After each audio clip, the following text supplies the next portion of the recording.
Is the human element in us still there or missing? I really don't know. This is a question which we'll have to again ask and reflect upon.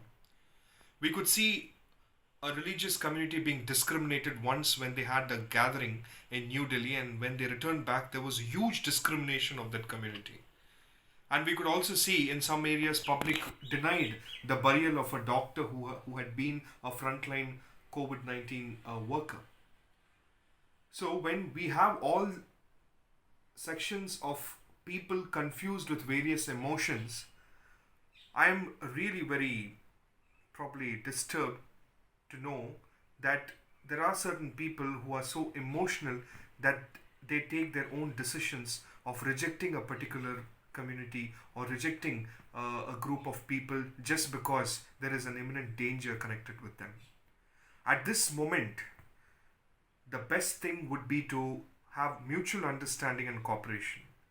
We'll have to have a kind of cooperation so that we can help each other and we can connect with others rather than rejecting, rather than discriminating, rather than maybe waging a war against some sections. It's very important that we'll have to be sensitive, we'll have to be caring, and we'll also have to reach out to others in terms of a humanitarian perspective. So even countries now are threatening that if you don't give me these tablets, I may come to war and all those kind of statements. Or probably certain countries are saying that I'm going to we're going to block these imports from a particular group of countries. So even at the global level, there is a panic-stricken situation where somewhere or the other the peace is going to be disturbed.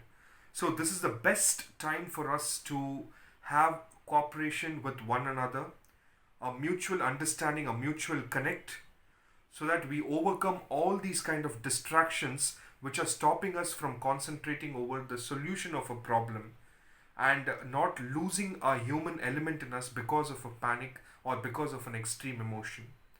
So let's gear up to connect with people so that we cooperate, we overcome all these stigmas, and we overcome all these kind of thoughts that lead us to wrong directions. And I hope through mutual love, understanding, and caring, we'll be able to bridge all these differences. I'm waiting for a great amount of revolution from a humanitarian perspective, from a human perspective. So that's my hope. Thank you.